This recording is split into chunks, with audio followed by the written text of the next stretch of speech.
안녕하세요. 한 줄의 문장, 한 페이지의 진심을 따라 천천히 마음의 길을 걷는 시간, 문구 산책에 오신 여러분을 환영합니다. 우리는 살면서 수많은 창을 맞습니다. 누군가의 날카로운 비난, 근거 없는 오해, 혹은 내가 가진 것을 빼앗으려는 공격들까지. 그럴 때마다 우리 마음은 요동칩니다. 나도 똑같이 되갚아줄까? 내 권리를 지키기 위해 싸워야 하지 않을까? 오늘 여러분과 함께 걷고 싶은 책은 진 에드워드의 새 왕 이야기입니다. 이 책은 우리에게 아주 낯설고도 충격적인 질문을 던집니다. 날아오는 창을 피하지 않고 그 창을 되돌려 던지지도 않은 채 그저 맞고만 있을 수 있는가? 세 명의 왕을 만나면서 이 질문의 답을 한번 찾아보겠습니다. 새 왕 이야기. 이 책의 저자 진 에드워드는 이 시대 최고의 이야기꾼으로 불립니다. 그는 성경 속 인물들을 우리처럼 아파하고 고뇌하는 입체적인 인물로 살려내는 데 탁월하죠. 함께 읽을 책 새 왕 이야기는 이스라엘의 새 왕, 사울과 다윗, 그리고 압살롬을 다룹니다. 하지만 이 이야기는 영웅담이 아닙니다. 오히려 깨어짐에 관한 이야기입니다. 하나님께 기름 부음을 받았지만 미쳐버린 왕 사울, 그 사울의 광기 어린 창을 피해 광야로 도망친 다윗, 그리고 훗날 다윗의 왕자를 노리고 반역을 일으킨 그의 아들 압살롬. 저자는 이 세 명의 관계를 통해 진정한 권위란 무엇인지, 그리고 하나님이 찾으시는 깨어진 그릇이 되기 위해 우리가 어떤 과정을 거쳐야 하는지를 보여줍니다. 특히 다윗이 사울의 공격과 압살롬의 배신이라는 인생의 두 가지 큰 파도를 어떻게 넘었는지에 집중합니다. 이제 다윗이 머물던 그 위태로운 궁정의 밤으로 들어가 보겠습니다. 다윗은 아주 불편한 상황에 처하게 됐습니다. 하지만 그는 앞으로 펼쳐질 일들에 대해 깊이 이해한 것처럼 보였습니다. 당대 최고의 현인들조차도 이해하기 어렵고 더 많은 지식과 지혜를 가진 오늘날의 사람들도 거의 깨닫지 못한 그것을 말이죠. 그것은 과연 무엇일까요? 기꺼이 고통을 겪고자 하는 사람들. 하나님은 그런 사람들을 너무나 찾고 계셨지만 찾을 수 없으셨습니다. 하나님은 깨어진 그릇을 원하셨던 겁니다. 하나님에게는 학교가 하나 있습니다. 그 학교는 규모가 작고 입학생도 적습니다. 졸업하는 학생들은 더더욱 적습니다. 아주 적은 수만이 졸업합니다. 하나님께서 이 학교를 설립하신 이유는 깨어진 사람들을 원하셨기 때문입니다. 왜 하나님의 신성한 학교인 순종과 깨어짐 학교에는 그렇게 학생이 없는 걸까요? 그 이유는 이 학교에 입학한 모든 이들은 고통과 고난을 겪어야만 하기 때문입니다. 왕이 더욱더 미쳐갈수록 다윗의 깨달음은 깊어졌습니다. 다윗은 하나님께서 진정한 권위 안에서 자신을 미친 왕의 궁전 안에 두셨음을 알게 되었습니다. 어떤 사람이, 특히 젊은 청년이 왕이 자신을 창 던지기 훈련용 관역으로 사용한다고 하면 어떨까요? 그리고 똑같이 갚아주지 않기로 결심했다면 그는 어떻게 할까요? 무엇보다도 청년은 창을 보지 못한 것처럼 행동해야 할 것입니다. 창이 곧장 자신을 향해 날아온다 해도 말입니다. 다윗은 한 번도 창에 맞지 않았습니다. 아주 깊이 감춰진 비밀을 서서히 터득했기 때문입니다. 다윗은 날아오는 창으로부터 자신을 보호해 줄 세 가지 방법을 알고 있었습니다. 첫 번째 방법은 멋져 보이는 데다 배우기도 쉬운 창 던지기 기술을 절대 배우지 않는 것입니다. 두 번째는 창을 던지는 자들에게서 멀리 떨어져 있는 것입니다. 그리고 마지막 세 번째는 입을 꼭 다물고 있는 것입니다.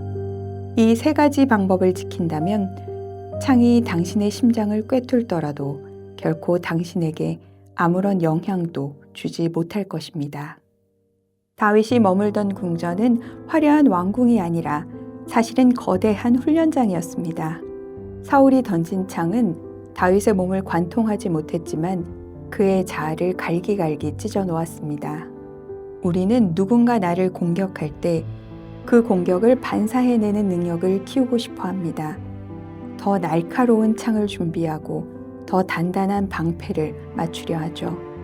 하지만 하나님이 다윗에게 가르치신 것은 창을 잡지 않는 법이었습니다. 창을 잡는 순간 우리는 나에게 창을 던진 그 사람과 똑같은 사람이 됩니다. 사울을 이기기 위해 사울이 되는 것, 그것이 세상의 방식이라면 하나님은 다윗에게 죽는 법을 먼저 가르치셨습니다. 여러분의 마음속에는 지금 어떤 창이 쥐어져 있나요? 그 창을 던질 준비를 하고 계신가요?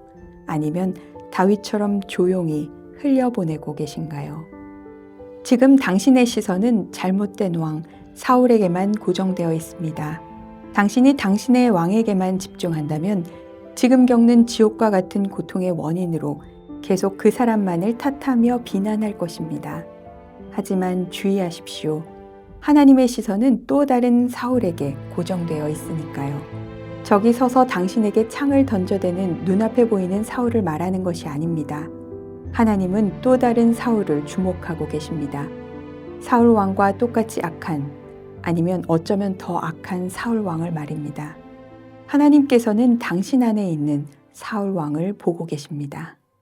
나 역시 사울 왕처럼 행동하느니 그가 나를 죽이는 것이 낫습니다. 내가 사울 왕과 똑같이 되느니 그가 나를 죽이는 것이 낫단 말입니다. 나는 결국 미쳐버리는 왕들의 길을 절대 가지 않을 겁니다.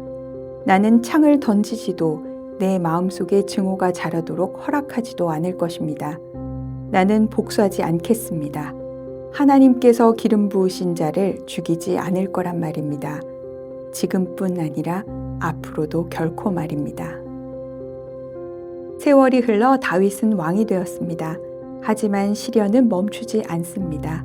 이제는 자신의 가장 사랑하는 아들 압살롬이 반역을 일으킵니다.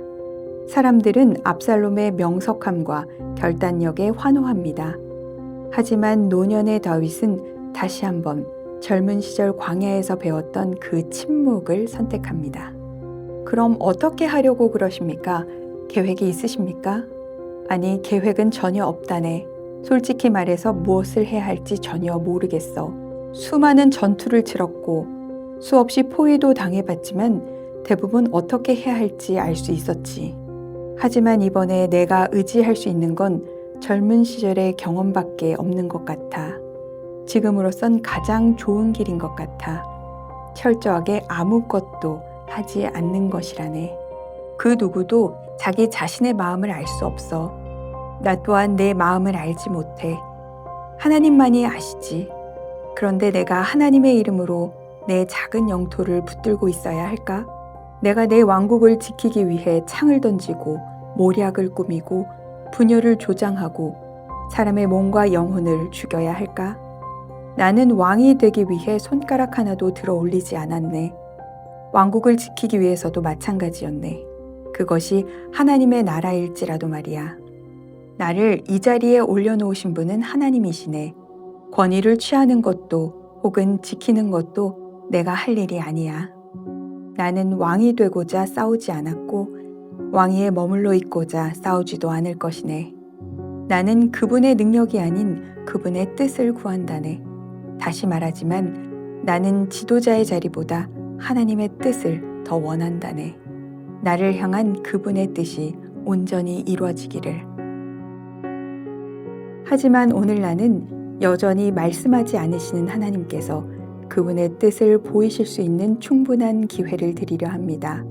난 아무것도 하지 않는 것 외엔 이런 특수한 상황을 해결할 더 좋은 방법을 모릅니다. 왕좌는 내 것이 아닙니다. 내가 소유할 것도 아닙니다. 내가 취해야 할 것도 지켜내고 유지해야 할 것도 결탄코 아닙니다.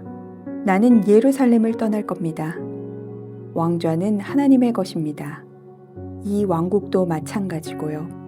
나는 하나님을 방해하지 않을 것입니다. 그 무엇도 하나님께서 뜻을 이루시는 것을 막아선 안 됩니다.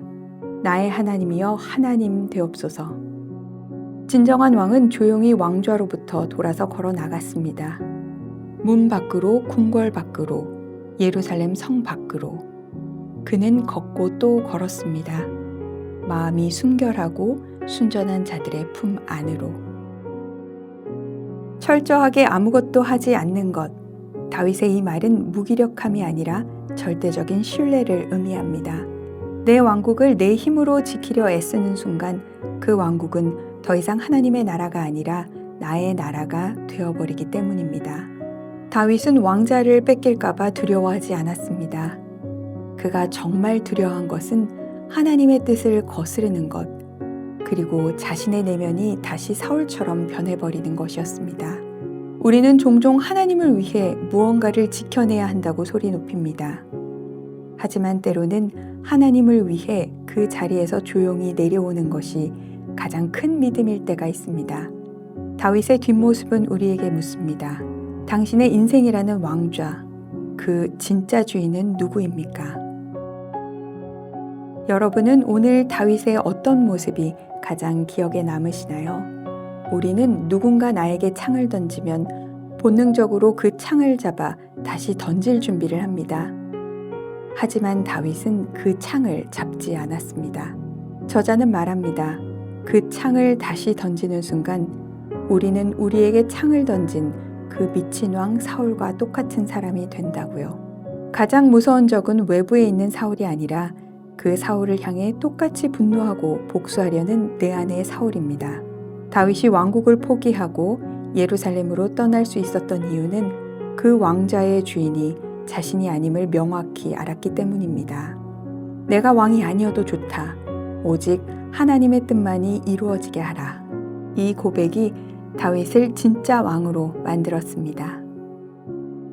오늘 소개해드린 새 왕 이야기가 여러분의 마음속에 날아든 창들을 조용히 내려놓게 하는 위로가 되었길 바랍니다. 여러분의 인생에서 오직 하나님이 왕이 되시는 평안을 누리시기를 소망합니다. 천천히 걷는 문장 속의 쉼표, 지금까지 문구 산책이었습니다. 감사합니다.